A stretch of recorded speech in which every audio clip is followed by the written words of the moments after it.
Hey guys, Mike here, the Detroit Borg, with a look at the Samsung Galaxy S4, the successor to the Galaxy S3, which makes this one of the most important smartphone launches of 2013. Now, as you may be aware, there are actually two versions of this phone. There's a version sold in the US on carriers like AT&T, T-Mobile, Verizon, and Sprint, which supports 4G LTE in these markets. But there's a version sold internationally which has an octa-core processor. So in the US version, or the version sold on the carriers, we get a 1.9 gigahertz quad-core Snapdragon 600 processor with an Adreno 320 GPU. But globally, you get an octa-core or 8-core processor, which is the Exynos 5 processor, which is basically two quad-core processors bundled together.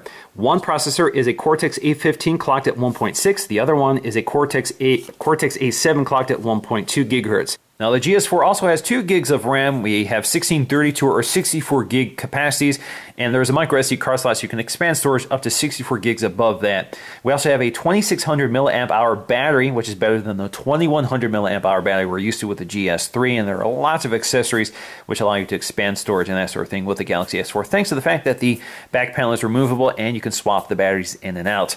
So let's go ahead and take a look at the phone itself. So we're just going to slide out the packaging here. Now you can notice that we have this sort of wood grain texture. This is made of post-consumer recycled paper, and it's also using soy ink, so it's very eco-friendly. So here we have our clamshell box. We just lift it up. So inside we have Samsung Galaxy S4 Quick Start Guide. So the Quick Start Guide just tells us a little bit about setting up the phone and how to use the phone. So here we have the phone itself with the AT&T texting and driving. It can wait, so remind you not to text and drive. You can see it's also wrapped in plastic. And it's very lightweight right now because there is no battery installed. So let's set that aside for just a minute while we take a look at the packaging contents. So in here we should have our literature. So we have the health and safety and warranty guide. And here we have a little pamphlet explaining to us about the migration utility that Samsung offers so you can migrate your content to the Galaxy S4. A little band here. So here we have our health and safety and warranty information. Again, in that recycled paper, we have it in English and Spanish. Here we have our micro USB charging cable. Again, white to match the white phone. Of course, the GS4 is also available in black.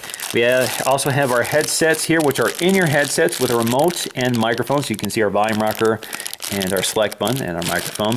And you can see we have our ear tips. These are in-ear headphones. These are redesigned. These are new earphones. There are ear tips here. Now we also have our Samsung branded wall adapter USB wall charger. You can see it's fairly compact. And we have our 2600 milliamp hour battery. There we go, which we have to pop in once we get to the phone. All right, so here is our Galaxy S4. So let's go ahead and start peeling off some of this plastic, starting with the front one. So it just should lift up. There we go. Also have some plastic wrapping the edges. Peels right off. There is our GS4. So let's go ahead and take a look around. First thing we're going to need to do is install our battery. So we're going to pop this back panel really quickly here. It comes right off like we're familiar with. So there is our back panel here. You can see it's a flimsy sort of plastic which feels rigid once you get it back on the phone. Alright, with the cover removed we can take a look at the internals, and as you can see we have our speaker grill here, which looks like it's covered in a piece of plastic. I guess you can peel it off, but I'm going to leave that right now. We have our battery here, which again is 2600 milliamp hour, and you can see that this actually integrates the NFC technology right into the battery, so it's not built into the back cover like you get with a lot of other phones. So we have our micro SIM slot here, which obviously you have to remove the battery in order to insert, which is similar to other Samsung phones. You also have your micro SD card slot, you have your camera and your LED flash, and that's about all there is to it. So let's go ahead and pop the cover back on. Now, taking a look at the design of the Galaxy S4, it's actually pretty familiar territory here, but what really strikes me is just how light this phone is. This is about 5 grams lighter than the Galaxy S3. It's also very similar in its overall footprint. So if you hold them side by side, you can see the footprint is very similar. So if you hold it glass to glass, you can see there's very minor differences here. The Galaxy S4 is slightly thinner than the Galaxy S3. It is slightly taller than the Galaxy S3. You can also see it's a little bit blockier than the Galaxy S3. So you can see the edge is a little bit blockier, the corners a little bit more square. than the Galaxy S3. And you can see that the materials are very similar. Now, the only real difference here is the fact that the glossy back panel here has sort of a translucent texture to it. You don't feel it when you're handling it, but you can see it when you look really closely. So if you look closer, you can see that kind of a weave pattern underneath. Adds a little bit to the material quality. You can also see we still have that metal edge, which is pretty familiar. So let's go and take a look at some of the features here. So you can see we have our power on sleep wake button as well. You have your thumb port for popping off the back panel. On the back, you have your 13 megapixel autofocusing camera capable of recording video at 1080p with a host of other features. We also have an LED flash. Down here you have your micro USB port, which supports MHL2 as well as USB on the go and USB hosting. And we also have our microphone. Now, if you're not familiar with MHL, this basically allows you to connect this to an HDTV using the right adapter, which Samsung does sell. We also have our speaker grill down here, which incidentally is different than the GS3, which put the speaker grill up here next to the camera. So a little different design. It's actually more similar to the Note 2. You also have your volume rocker up here, so volume up and down. Up here you have your headphone jack, as well as a noise cancellation microphone, and you have a little IR blaster right there for controlling your AV equipment. Now the big news here is this new 5-inch Super AMOLED display, which gives us a screen resolution of 1920 by 1080, so that's full HD. Over 5 inches, that gives us a pixel density of 441 ppi. That's versus 306 ppi on the GS3. This is a 4.8-inch screen. So the interesting thing here is they're able to increase the screen size without increasing the phone size. So you can see the bezel is a little smaller, and they've pushed the screen out to the edges, which also means they sort of squared off the design of the phone. Now they've also added another sensor here. So they have an RGB sensor for detecting the ambient light conditions, which automatically adjusts the screen for optimal color. So for example, if you're watching the movie, it detects the ambient room lighting. So if you have warm lighting or cold lighting or whatever, it will automatically adjust the temperature of the screen for the conditions. So that's kind of a new feature. But you still have your 2 megapixel front-facing camera. You also have, which is capable of recording 1080p video. You also have your ambient light sensor and your proximity sensor. So this camera obviously has a lot of features, including the capability of seeing your eyes and the positioning of your head for software features like Smart Stay and Smart Scroll. So we're going to take a look at those features as well. Down here you still have your home button here, which is pretty familiar. Looks very similar overall in terms of design. You also have your back button and your menu button. Again, very familiar Samsung controls, which are backlit capacitive. You only see them when they're backlit. So let's go ahead and boot this up and take a look. Now, while it's booting up, I should also mention that this display is using Gorilla Glass 3, which is lighter, thinner, and more durable than the Gorilla Glass 2 on the GS3. So we have also our AT&T boot animation, and we're ready to start setting up our Galaxy S4. All right, so we can change our language if we want, but we're going to select English, not German, English. Click Next. So we're going to select automatic date and time. Click Next. And we're going to set up Google. So yes, I have a Google account. I'm going to log into that. Now it wants me to set up my email, but I'm not going to do that right now, so I'll do that later. Now we have a Samsung account which we can sign into or create our own, so let me go ahead and sign into that. So this is my device name, and I can change that, so I'm just going to change it to Galaxy S4. Now the next thing it's doing is showing me some of the features of the phone, such as S-Beam, AirView, Air Gesture, Voice Control, Smart Stay, Smart Pause, Smart Scroll, Easy Mode, and Adapt Display. And we'll demonstrate some of this. And you can toggle these on and off, so I'm going to toggle all of them on just because I want to show you some of them. I don't want to toggle on easy mode because we don't want to show you the easy mode. We want to show you the full mode. So let's go to finish. All right, so let's go and take a look at the user interface. Now this is running Android 4.2.2, which is the latest release at the time of filming. And they've also updated TouchWiz with some enhancements and some changes. And one of them I noticed right away is the fact that the system bar up here is now sort of floating. It's now integrated into the wallpaper, which looks pretty neat. I actually saw this on the Note 8.0 and I actually really like the effect. So it really looks like everything is filling the screen. Now another effect is this little starburst effect. So you can wave your finger over this surface so you can actually see it right here. There you go. So you can see we have that AirView, and you can touch the screen and it gets a little brighter. You can swipe up to unlock the device. So pretty sleek effect. Now you can also activate shortcuts on the lock screen so you can quickly launch to any of these apps, and you can adjust or change which apps appear here under settings. So for example, if you want to swipe up, it takes us right to Google Now. Now you can also wake up the device by talking to it because it does have S-Voice. Hi Galaxy. And it takes us right to S-Voice. Now, because this is an Android 4.2 device, we do have a lock screen widget, which we can add. You can see that we even have some indications here. So we have the home lock screen, and then we have the lock screen to the right, which right now is configured for the camera mode. And we can add widgets to it. So if we go to this plus sign, we can add a variety of widgets. So we have an email, Gmail, Google Now, Google Plus Posts, messaging, music, Samsung Music, Watch On, Yahoo Finance, and Yahoo News. So for example, let's just go ahead and add the email app. Let's go with Gmail. And we're going to select our inbox. So if we're in our lock screen, we can go ahead and swipe right to get to our email widget. And if we select on any one of those, it takes us right to the app. Now taking a look at our home screens, you can see this is pretty familiar territory here. So for example, you can pinch in and out to see all of your home screens in one shot, and you can jump to any one of them pretty quickly. This also allows you to modify them. So if you want to change which one is your home screen, all you have to do is tap the upper icon up here, and that will change which one is your home screen. You can also add home screens just by tapping here. You can add up to 7, and you can also remove them just by dragging and dropping them up to remove. Now you can quickly select which home screen you want just by tapping the icons down here, or you can use that little slider effect just by tapping and holding your finger. Now we also have our app drawer, which takes us to all of our apps and widgets, and from here you can add apps directly to your home screen. So for example, if I want Instagram, just tap and hold that, and you can scroll to the home screen you want just by tapping and selecting the one down here from the list view. So let's put it right here. Now if you want to put anything into a folder, you have to tap and hold it and go to create a folder. This will create a folder which you can name, so let's say social. And there we go. Now we have a folder for which we can drop other apps to. So for example, if we want Facebook in that folder, we can do that. There you go. Now in terms of what they've included on the home screens, again, we have 5 of them. So we have a Flipboard widget, which we're pretty familiar with. We also have this AT&T folder because it is an AT&T phone. So we have some AT&T apps. And if you don't want that, you can just drag it and drop it up to remove. We also have our Gallery app, which integrates both our offline storage and online or onboard storage. So this is all my photos from Google Plus. In my Google account. So it's automatically synced as soon as I log into my Google account. We also have the Maps app, which is Google Maps. We have our music player.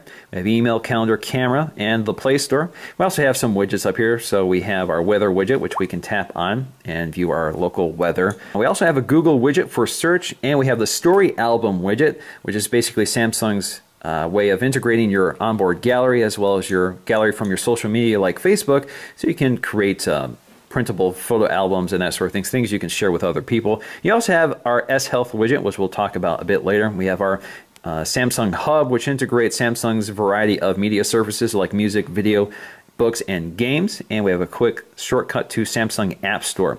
Now if you go to the app drawer, you'll see lots and lots of apps.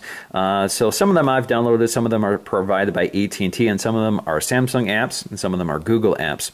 So here we have our apps and our widgets, so we can cycle between all of them, and you can also pinch out to see all of them as well. Now in terms of apps, we have Samsung Apps, which is Samsung's App Store. We have Samsung Hub, so let's just show you the new updated interface for that as well. So it looks pretty sharp. This is where you can purchase or rent content such as music, videos. You can purchase games and books. So this is one way of integrating everything into one sort of hub instead of having individual apps for everything. Now one of my favorite features of TouchWiz is the drop-down menu, which gives you quick access to a lot of settings. Now this is something Samsung does very well, and they've given us lots and lots of toggles this time. So we can turn off Wi-Fi, GPS, sound. So if we tap sound, we can turn it to vibrate, we can turn it to mute, or restore sound to normal. Screen rotation, Bluetooth, mobile data, blocking mode, which allows you to control what notifications you're receiving and when. Power saving mode, screen mirroring, multi-window mode, S-Beam, NFC, Air View, Air Gesture, driving mode, Smart Stay, Smart Scroll, Sync, and airplane mode. And if you want to see them all, just tap the upper icon there. You can also go to settings, which will take you right to settings, and here you can control quite a few things, and we're going to talk about settings a bit later. You also have quick access to your screen brightness. You can set it to auto, on or off, and of course you can also take a look at all of your notifications here, which you can expand using the 2-finger gesture, and you can use clear to get out of it. Now in terms of our Android controls, we have our standard menu button, which again is contextual, so it depends on what you're doing. So the menu here in this case allows me to add apps and widgets to the home screen, create a folder, set wallpaper, edit page, search, settings, etc. You can also tap and hold the button, and that will take you right to Google Now. Now the back button, of course, is back, or if you hold the back button, it will bring up multi-windowing. And multi-windowing, I've demonstrated before, basically allows you to use 2 apps at once. So we can launch Chrome, and then we can launch our email app. There we go, that's multi-viewing and our multi-windowing, and you can use that little slider here to resize the windows. This also works in portrait or landscape mode. So there you go, it's in landscape. You can slide it back and forth.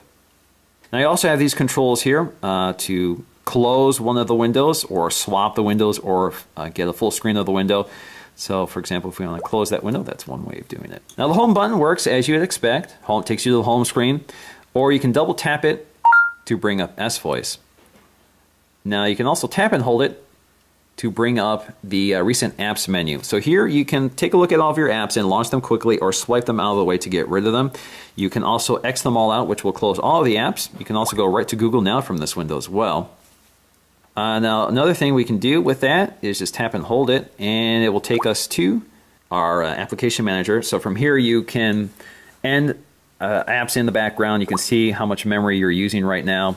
You can see what storage you're using, and you can see your downloaded apps as well.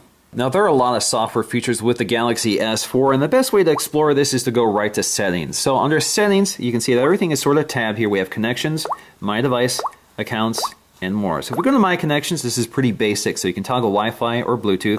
You can go right to Bluetooth to set up a Bluetooth pairing. You can also go to Wi-Fi to change how you connect to your Wi-Fi networks.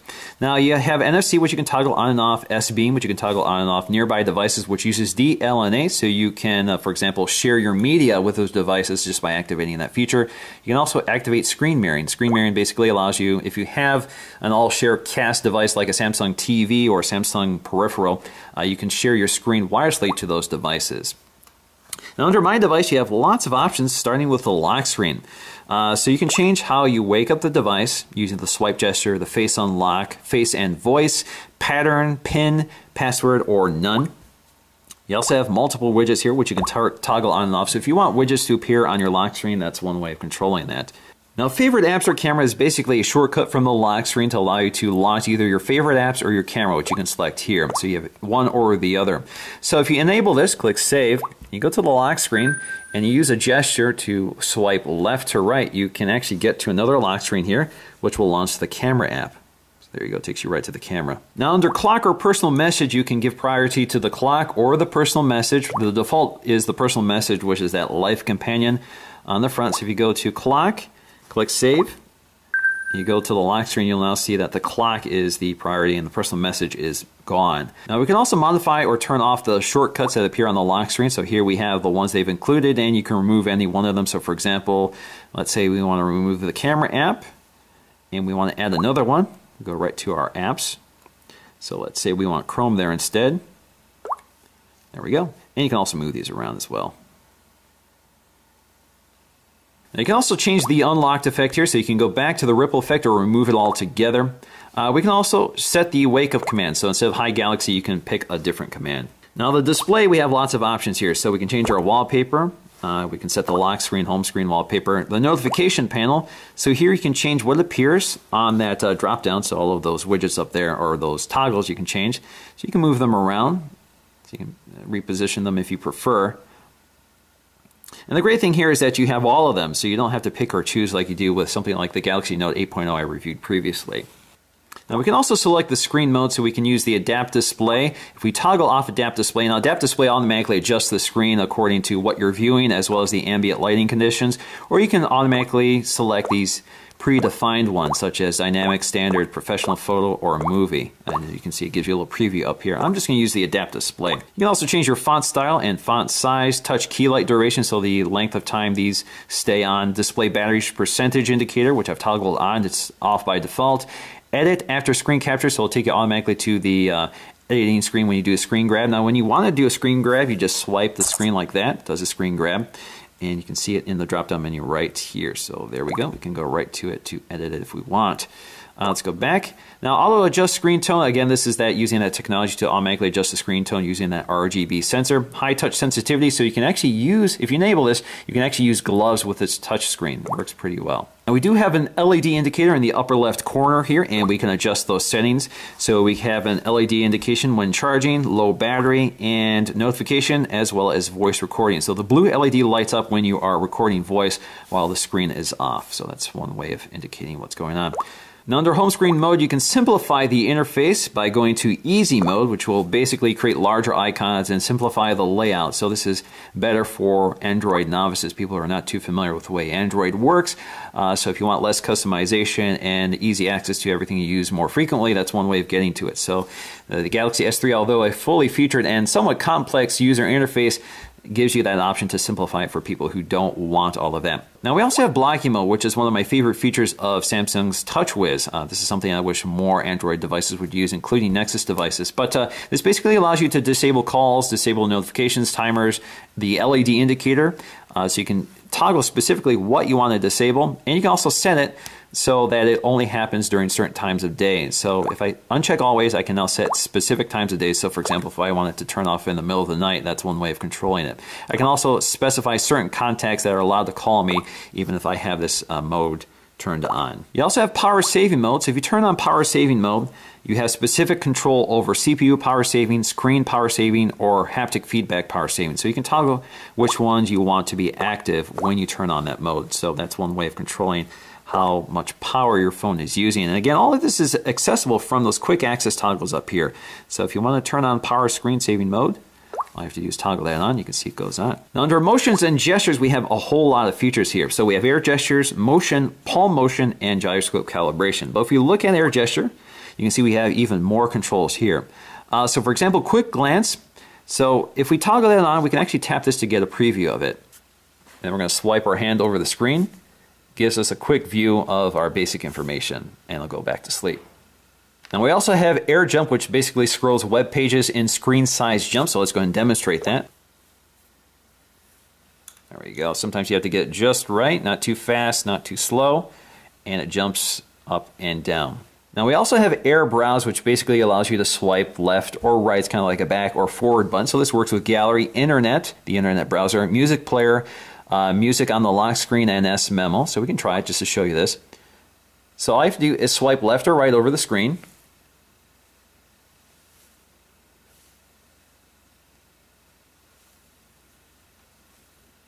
And you can see as it reaches the end of wherever it is, it gives you a little indicator on the left side or right side. Now we also have Air Move, which works with the home screen, app list, and calendar. So if we try this, we can show you how this works. So basically you tap and hold one of your apps here, and you can swipe left or right to drop it around. There we go.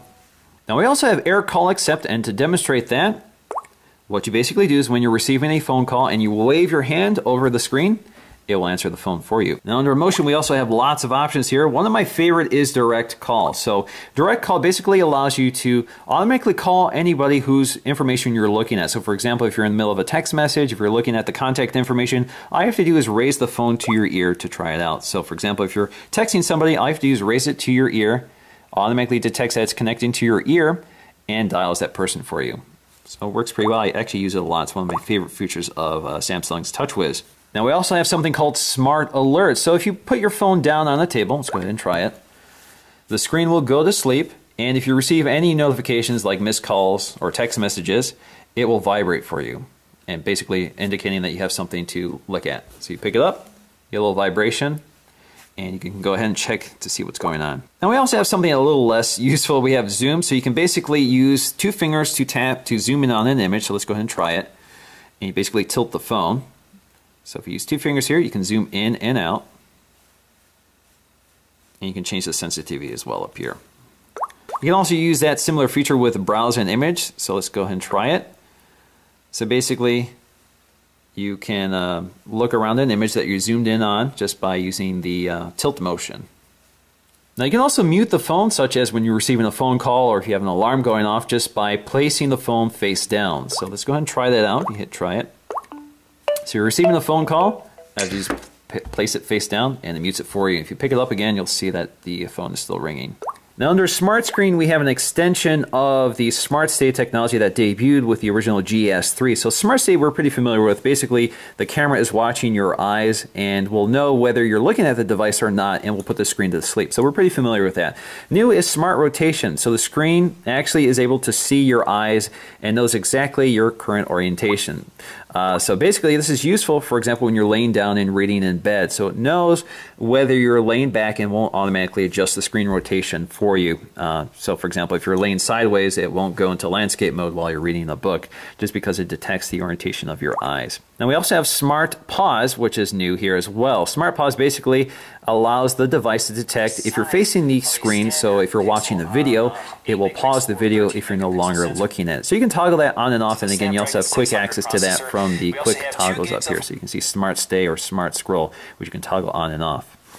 Now you also have Smart Scroll technology also debuting with the GS4, and you have that tilt head feature. Basically, it's able to detect the presence of your eyes, and if you tilt the screen down or up, it will scroll through the page for you.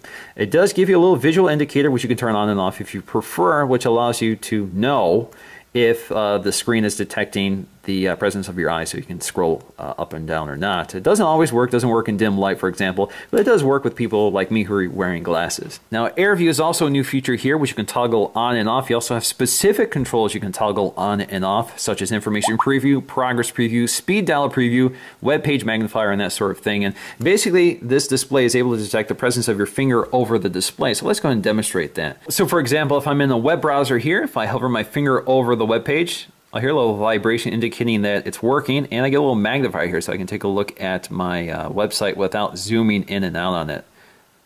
So you kind of have to hover your finger over maybe within an inch of the screen in order for it to work. That works pretty well. Now this also works with things like the calendar app. So if you hover your finger over an event on your calendar, you can see you get a little preview of it. This also works great with the email app. So for example, if I hover my finger over the email, I can see more information. Now you can also have your finger over the gallery to get a preview of the images. Now, as I mentioned, you can also use gloves with the screen. So for example, I have these leather gloves here, and it doesn't work great. So for example, if I'm using the tip of the glove, it's not quite good enough, so you have to use a little more surface area in order for that to work. And pinching and zooming isn't the greatest thing here, so you can see it's a little more clumsy. But if you had thinner, lighter gloves, this probably works a little bit better. Now we also have voice control, which is kind of interesting here. So if you enable voice control, you can answer or reject calls just by speaking to the phone. So for example, if your phone's laying on a table and you want to answer your call without picking it up, all you have to do is say answer, or you can reject the call. Same with chat on, same feature. You can also, if your alarm goes off, you can say stop or snooze. If you're using your camera, you can say shoot or cheese or capture or record video. Same with the music app, you can say pause, next, previous, etc. In terms of interesting apps, there is Group Play, which works only with GS4s at this time. So if you have several GS4s on the same network, you can share similar items and music. So for example, if we go to create a group, I just have to create a pin here. Click OK. So right now I can share music, I can share pictures, documents, and I can play a game together. So this is one way of linking with other devices. You do have to be on Wi-Fi. Now something interesting with share music, you can actually play the same song on all devices. And if you have 5 devices, they'll actually act as 5-channel devices. So you have one speaker for each channel. So it's kind of a neat effect. Now we have another app here called Optical Reader, which uses the camera to find text in the real world. So for example, if you're looking at a sign here and you want to either scan the QR code or look for a definition of a word or translate the word, this is the app you use to do so. Like right now it sees Samsung and automatically sees Samsung.com, and I can launch a web browser, I can bookmark it, etc., etc. Also tap on the word here. There you go. Galaxy finds a definition, and you can even have it speak to you. Galaxy. Now you can also use this to translate text. So if you go up here, you can change the input language. So this is Spanish, and we can also change the output language as well. So right now, if you just hover the camera over the words, you can even select individual words. So you can see it automatically translates them for you. And you can even tap on some of the words. Manual, handbook, information. So you get the idea. It actually works pretty well. You can even have it speak to you. Información.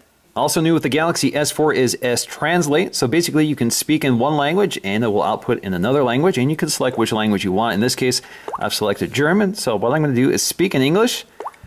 What's the weather like tomorrow in Berlin? So it gives me the text, and I can have it speak to me. Ist das Wetter gleiche morgen in Berlin? Now we also have S Health, which is a pretty extensive health app, which basically allows you to monitor your intake of calories, how much movement you're making. It even has a pedometer. And Samsung does sell accessories which work with it, including a scale, blood pressure monitor, and heart rate monitor. So basically, if you're walking, this will record your steps if you don't have any of those accessories and keep a complete record for you during your day. So if you go to your statistics, you can even see a breakdown by date as well as how many steps you've taken during the day. Now you can also monitor your food. So for example, we can list what we had for breakfast. We can even take a photograph. But for example, if we want to add something we ate, such as yogurt, all we have to do is search for yogurt. So it searches the database and you can pick which one you ate. So let's go with vanilla low-fat yogurt. It gives me the calorie count, so about 208 calories. And you can even adjust the portion you had, so small or extra small. Now it's a pretty extensive app, so for example, you can record your weight. So I'm 6 foot 390 pounds and I need to lose some weight. And so if I go to update, I can adjust my weight for the day to see where I'm landing, if I'm meeting my goals and that sort of thing. Now we also have the Watch On app, which I've demonstrated in my Galaxy Note 8.0 video. So if we go to Watch On here, this actually uses the IR blaster to control your TV equipment, such as your TV and your set-top box. So basically all I have to do is log in or identify your location, identify your service providers, such as AT&T, Uverse in my case, and I have to set up my equipment. So all I have to do is specify the brand for my television and my set-top box. So I can even link my Netflix account, so I can automatically control my Netflix account from here as well.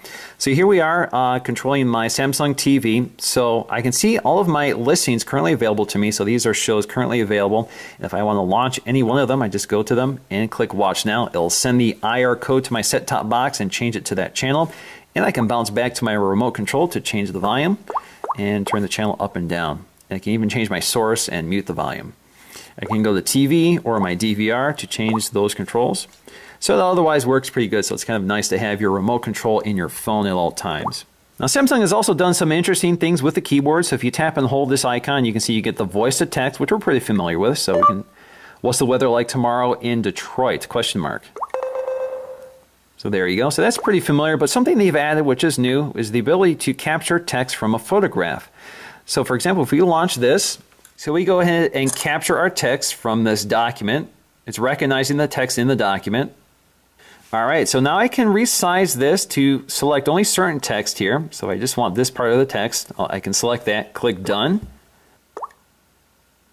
So it's recognizing the text, and you can see it gives me the text. So not necessarily the most useful way of presenting this data, but if you click Yes, it installs it into your document. So that's one way of getting text from a printed document into an electronic document. Now we also have several other options here. So we can get our floating keyboard. If we tap that, and we can move our keyboard around. Now we also have Samsung's continuous input, which is a swipe-like keyboard. So we can demonstrate that.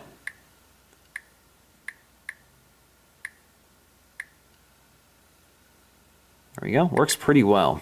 Now Samsung has also updated the phone dialer, so now you have this white user interface versus the black interface from the GS3. Now one of my favorite things about text messaging with the GS4 is the fact that if you have a text message here, this is not a real phone number here, but if you want to message them again, all you have to do is swipe over the number like this. So if you want to swipe them, you can go to message, takes you to the messaging app. And you can raise this to your ear to make a phone call, so we'll call that number. But if we go back here, you can also do that from this screen, so you can swipe to the right to make a phone call. So it'll bring up the phone dialer to call them.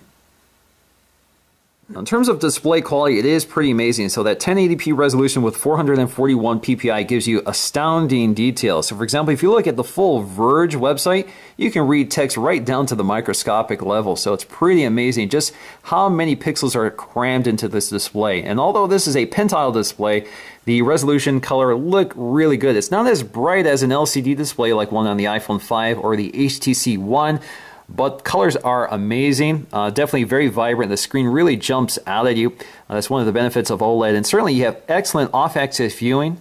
So you can see that the screen looks beautiful off-axis no matter how you look at it. Now the only real drawback here is daylight performance. So if you're in a daylight situation, like all AMOLED screens, they tend to get washed out by the bright sunlight. So that's something to keep in mind here. It's definitely not the best phone for out on a bright sunny day. Now the big story with the GS4 is the camera. Again, we have a 13 megapixel autofocusing camera capable of recording video at 1080p with stabilization, among many other features, including things like dual shot and that sort of thing.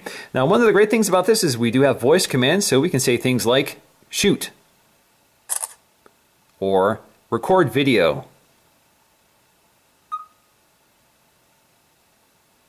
So there you go, we have integrated voice command as well.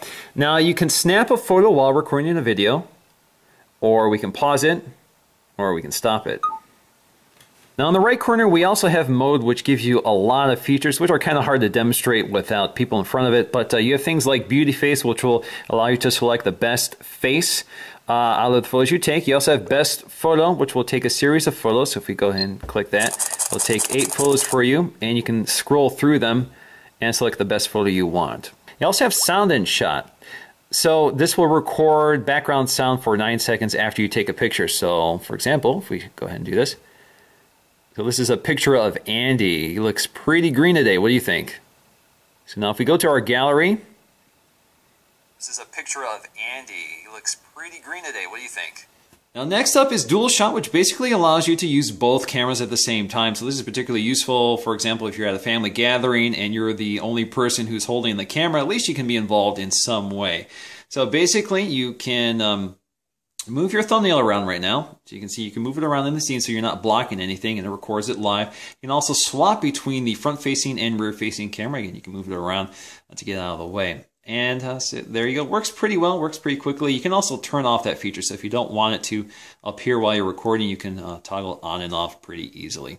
And you can also change exactly how this displays. So for example, if you want to change this around to something more artistic, so for example, we got a heart shape here. We have the window, which I was just using, instant pick, oval blur, stamp, fisheye, cubism. And you can even do a split screen view. Now in terms of our benchmark scores, you can see that the GS4 scored about 12,353 on the quadrant test. This is versus the GS3, which scored less than half that at 5,968. So quite a big jump there in terms of overall performance. Now if we look at the Antutu benchmark scores, you can see that the Galaxy S4 is also at the very high end of devices, scoring about 25,000 compared to the GS3 way down on the list. Now in terms of performance, this phone is pretty quick, although there is some lag here and there. So you can see Android 4.2.2 has been used to full effect here, so everything is very smooth, very quick, especially for a phone with so much software on it. They've done a pretty good job keeping up with everything that Samsung is throwing on these phones right now. So definitely one of the smoothest performing Samsung TouchWiz phones I've used to date, but they could still stand to improve some things. So for example, if I bring down the drop-down menu, sometimes it's slow to respond or even hangs up, which seems to be intermittent. I can't reliably demonstrate it, but it's there. It's definitely a concern of mine so far. But hopefully that's something they can improve with future software updates. Now overall, the Galaxy S4 is a very impressive device, especially for everything that they've thrown in here. It even has a barometer, it has a humidity sensor, it even supports Wi-Fi 802.11 AC, which is next generation Wi-Fi technology. So there's absolutely everything crammed into this phone with this beautiful 1080p display. So that's really what stands out about this phone. There really is nothing else like it. So you get a full 5-inch 1080p display that isn't too big. It feels very comfortable in my hand to hold, even though I have very large hands. But for me, it's a perfect size, that 5-inch display, so I'm really glad that they were able to increase the display size without increasing the footprint of the device. So it fits in your hand very comfortably despite being a fairly large phone. It's also very lightweight and thin. They've made this even lighter than the GS3, which makes a big impact here. This phone is very feather lightweight. It feels really comfortable in the hand, and I like the design here with the square edges, which makes it more comfortable to hold. And I know a lot of people complain about the build and construction quality or the material quality, but I really like Samsung phones because they're nice and lightweight. This phone is much lighter weight than something like the HTC One, which although has a beautiful build quality, it's kind of a heavy foam, which doesn't make it the most comfortable phone to handle over a long period of time. So for me, the fact that this is lightweight, thin, makes up for the fact that it's made out of plastic. And of course, it's really nice to be able to pop off this back panel to swap out the batteries, so you can carry a battery around instead of an extra battery pack. And you can also upgrade your own RAM. So there's a lot of advantages to what Samsung is doing here, and I really have no complaints about the design or materials. Alright guys, so that's going to do for me in this video. Thanks for watching, and I'll see you again in the next one.